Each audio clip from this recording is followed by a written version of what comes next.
Revelio.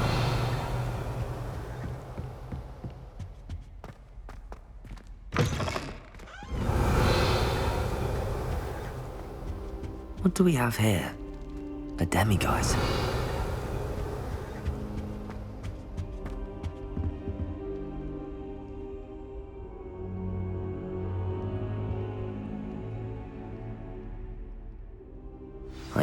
Professor Fig, the Keepers have shown me where the next trial is. Has something changed? Lodgok and I have learned that the goblins are searching for another repository, like the one we saw at Rookwood Castle. And I discovered that they're building massive drills to help in their search. Professor Fitzgerald seemed very concerned. I see. Ranrock clearly knows even more than we suspected. And sir, there's something else. Lodgok knew Miriam. He knew Miriam? They encountered each other at Rookwood Castle. She was doing research. That's where she found the container with the portkey.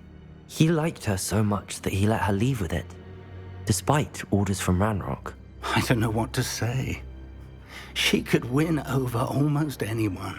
I want to hear more of this. And, in fact, I'd like to speak with Lodgok directly. But we've no time now. Where is the next trial?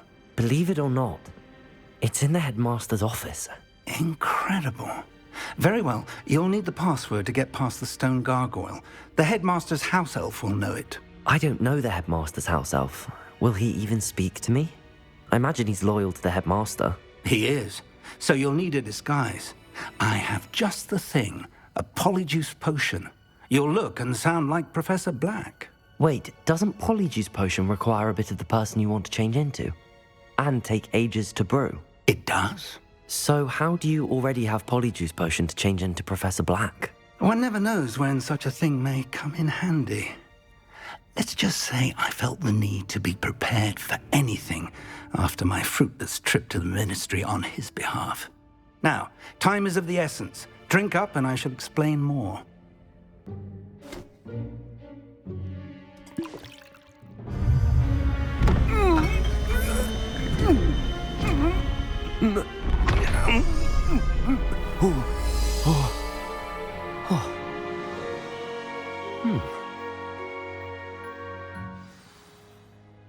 How do you feel? Incredible. I won't forget that taste anytime soon. How do I sound? Convincing. I've taken the liberty of transfiguring your robes. As we discussed, you'll need the password from Scrope, who could be anywhere in the castle. You might look for Professor Kagawa. She's taken to badgering the poor elf about Quidditch in the hopes that he can convince Black to change his mind. Thus far, unsuccessfully. I see. But what if Professor Black sees me? Leave him to me. I shall tell him where to meet a liaison from the ministry in Hogsmeade. That should give you plenty of time. Thank you, Professor. I suppose we'll meet again in the map chamber. It's rather strange to hear gratitude coming from Professor Black. I'll see you there. Now to find the headmaster's house elf.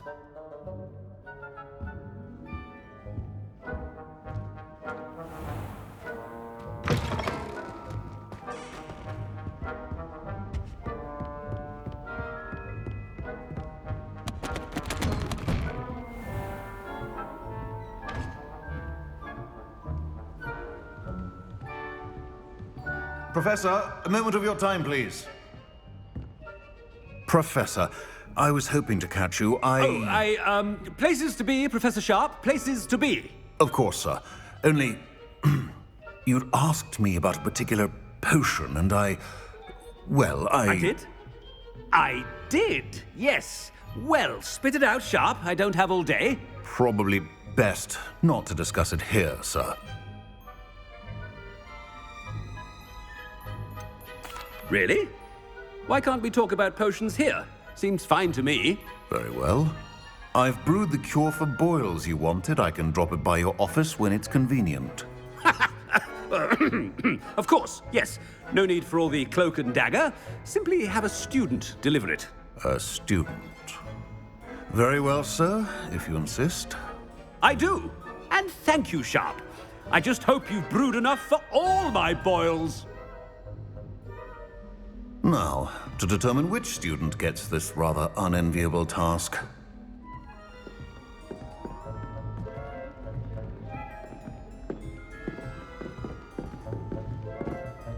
Has anyone seen my ivory-handled hand mirror? Of course you haven't.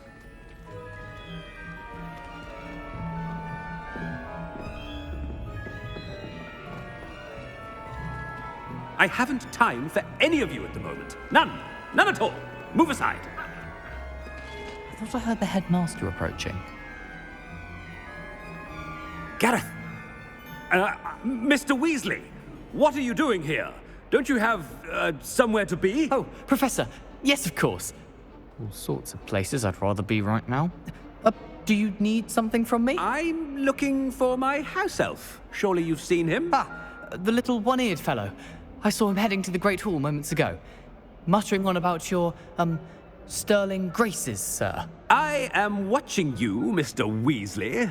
Mr. Redding, who owns Honeydukes, tells me some of his billywig stings recently went missing. Prime potion ingredient. And I know you fancy yourself a skilled potioneer. What? But, sir, I haven't been anywhere near Honeydukes. Bah!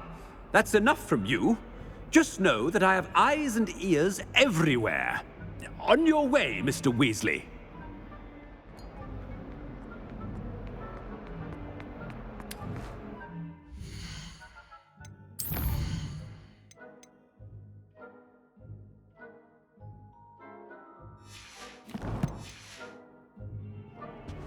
Well, there's one for my diary.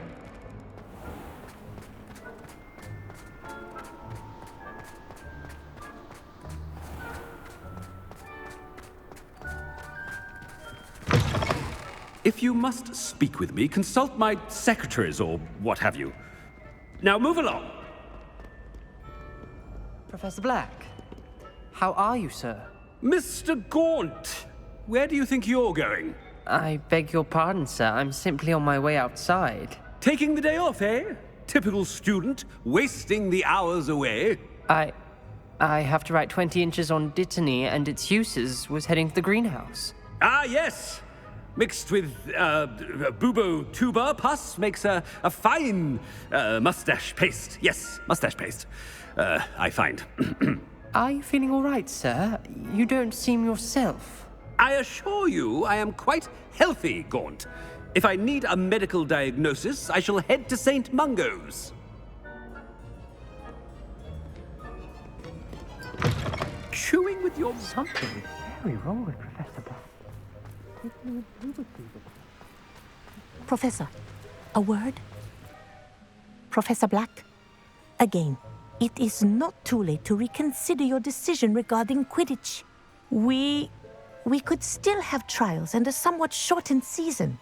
It would be better than none at all. But the injury, Madam Kogawa. Professor, more than one student has taken a bludger to the head on our pitch. I dare say it knocked some sense into them. And they're fine now. The fact that it happened to be a pureblood, well, that's no reason to... What nonsense! That you would trivialize the health of a student over a silly game. A silly game? You are quite impossible sometimes. Sir, I've a good mind to write to the Department of Magical Games and Sports at the Ministry about you. Good idea. I can even provide the parchment should you need it. Now, where is my elf? Parchment? Very well, I will, and with pleasure. And I spotted Scrope in the Great Hall. Seems to be avoiding me. I wonder why. Good day, Madam Kogawa. What did we do to deserve him as a headmaster? Greetings! I mean, out of my way, children.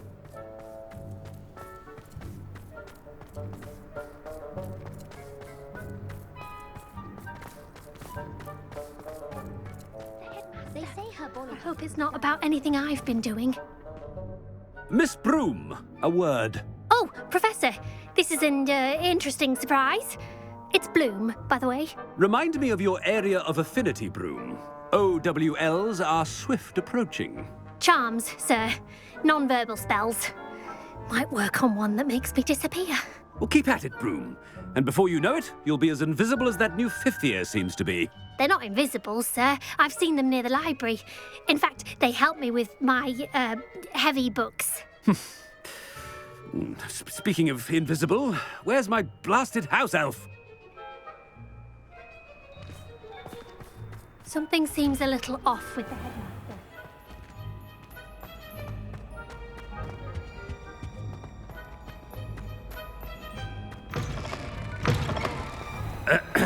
I wonder almost daily why I accepted this appointment. Professor, I need to speak to you. Hello, Professor Black. Ah, Professor Weasley. How delightful to see you. Sir? Since I have you here, I wonder if I might, speak with you about Professor Fig. Oh, very well. I've decided to give him a bit more, leeway with his time. Leeway, Professor? Are you sure that's wise? I confess I do worry for his students. He's rarely here as it is. I realize that, and I'd like to keep it that way. I see. But, sir, if I may, I am wary of how much time the new fifth year seems to be spending away from the castle, supposedly on Professor Fig's behalf. I've heard unsettling rumors of their escapades.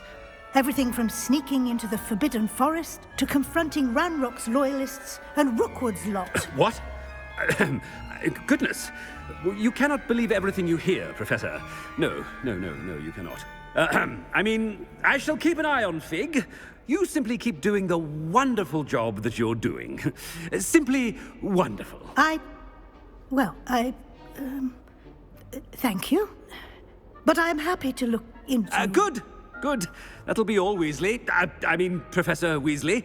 Good day.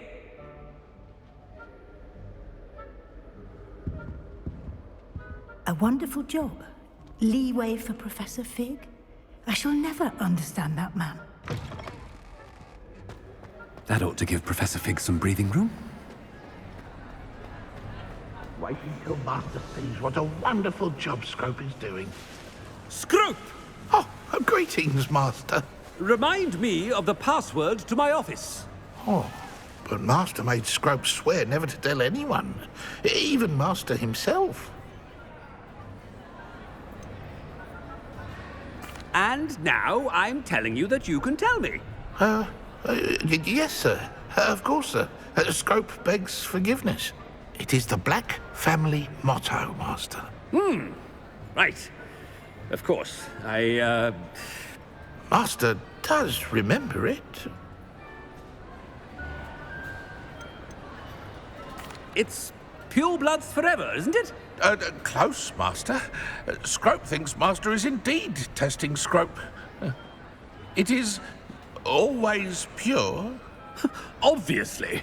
And, of course, as Master knows, in French. Yes, of course. I order you to pronounce it for me.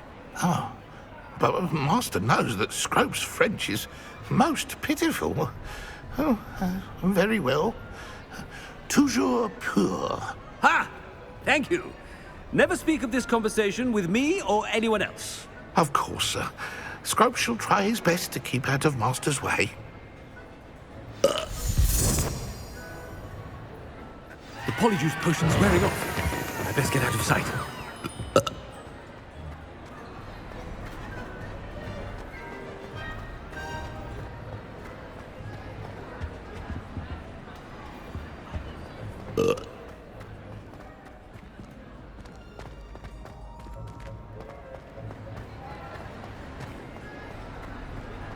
Made it just in time.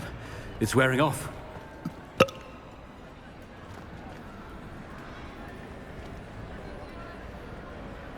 Fig was right. I can't believe it worked.